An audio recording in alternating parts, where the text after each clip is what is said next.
Eh, Selamat pagi Pak Rizal. Selamat pagi Assalamualaikum Bapak. warahmatullahi wabarakatuh. Waalaikumsalam. Terima Eh, kasih Pak. Terima kasih sudah meluangkan waktu. Bagaimana Alhamdulillah. kabar hari ini? Alhamdulillah sehat Pak. Alhamdulillah sehat sekali.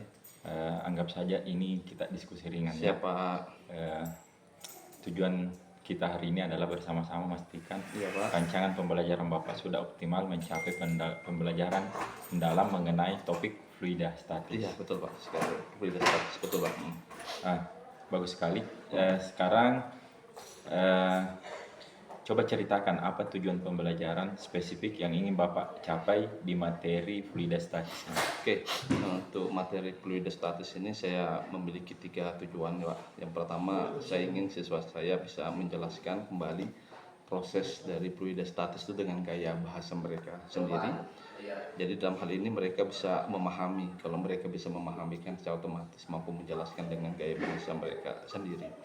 Yang kedua, saya ingin siswa dapat memanfaatkan model fluid status ini, materi fluid status ini dalam aplikasi sederhana gitu kan.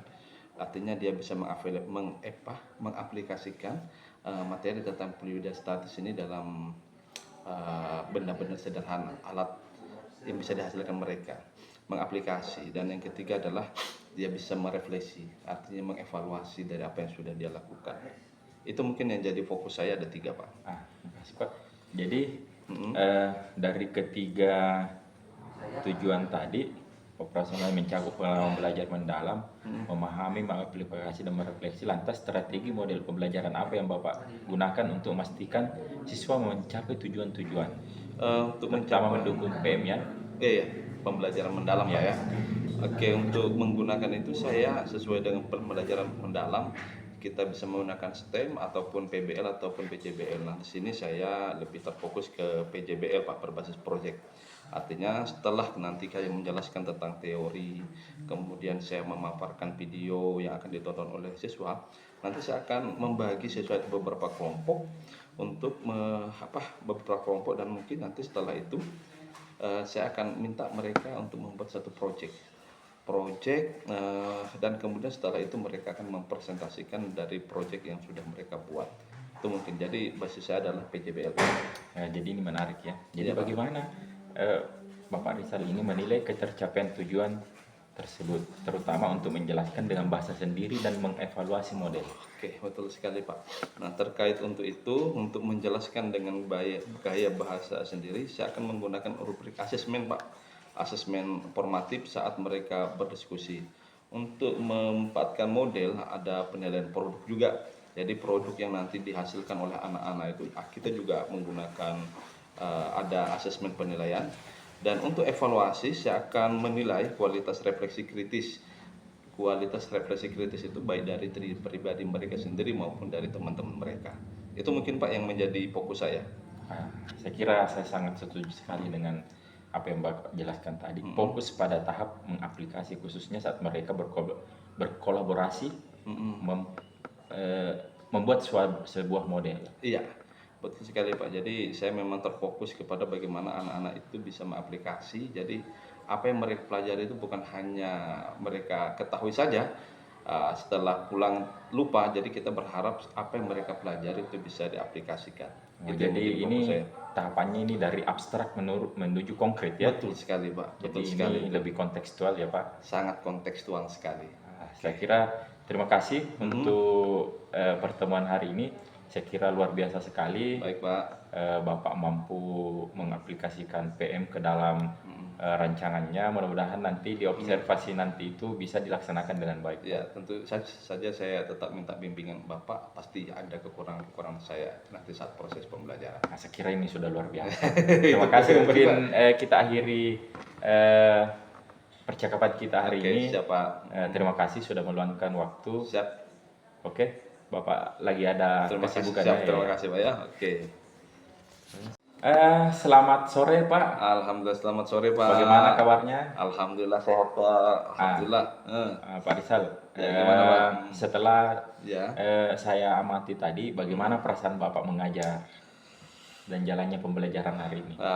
Secara keseluruhan ya Pak ya, saya merasa puas sekali tentang apa yang hari ini sudah kita lakukan dengan anak-anak. Dan kenapa saya merasa puas? Saya melihat antusias anak-anak dalam proses pembelajaran dan saat mereka berdiskusi dan saat mereka mengevaluasi, artinya mengevaluasi karya temannya dan juga mengevaluasi hasil karya mereka sendiri. Saya sangat puas sekali tentang apa yang hari ini saya dan anak-anak lakukan, Pak. Baik. Nah, sekarang kita fokus pada saat praobservasi kan kita kesepakatan untuk pada tahap mengaplikasi. Iya. Jadi menurut Bapak apa yang sudah berhasil dengan baik terlaksana pada aktivitas siswa pada tahap itu?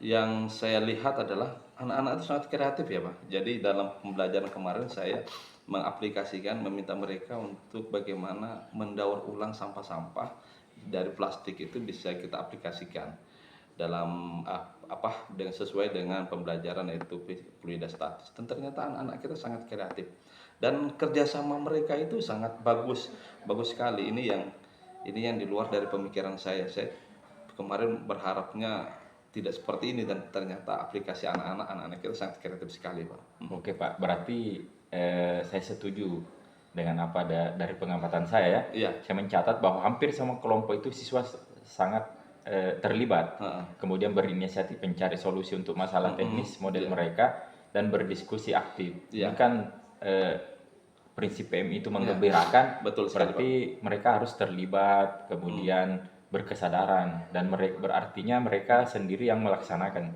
Ya, betul. Kemudian lalu apa tantangan Bapak temui saat siswa beraktivitas dengan model pembelajaran yang Bapak ini tentukan ini? Memang karena sistemnya ini berkelompok Pak ya, saya melihat tantangan kita dan ini sebenarnya masalah tantangan klasik ya.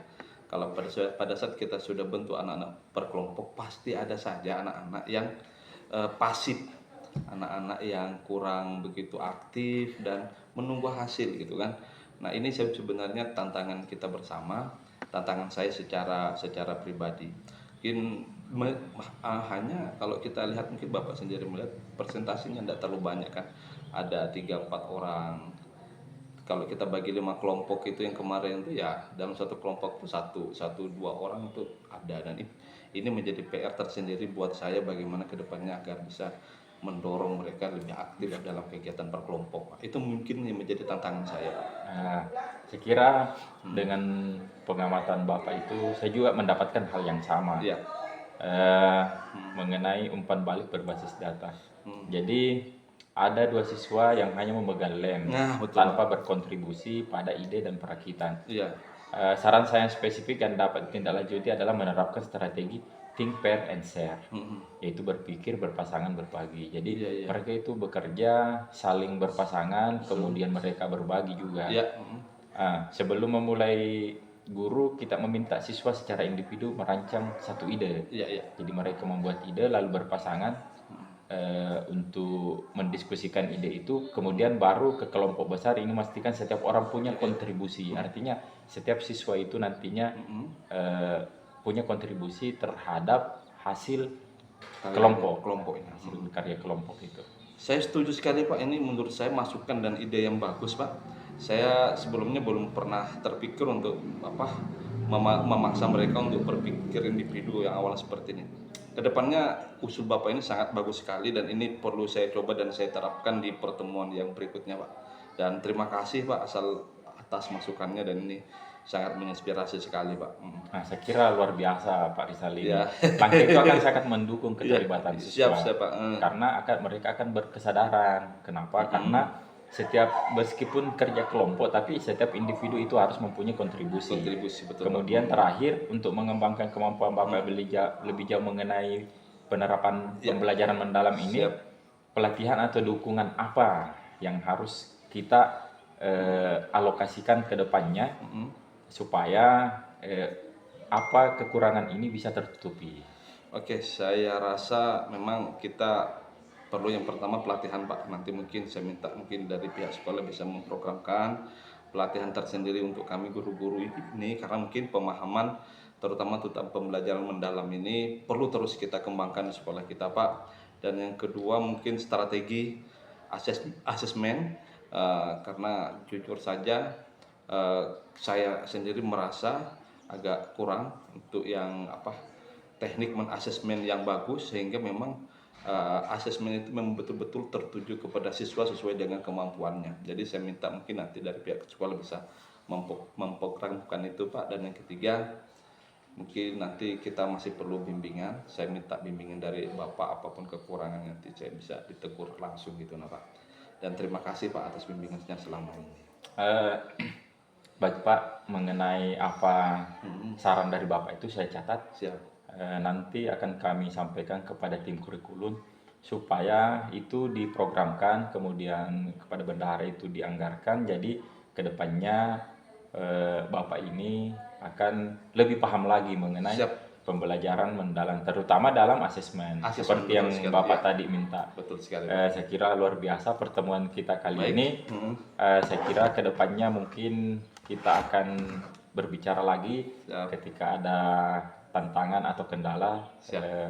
Dan kita di sini berbicara ini untuk perkembangan sekolah kedepannya. Jadi saya kira pertemuan ini sangat luar biasa Pak. Jadi kita akhiri saja karena Bapak ini ada rapat lagi Pak ya. Iya, Pak. Makasih banyak ya Pak. Terima kasih Iya, Pak. Terima kasih Pak. Oke, siap.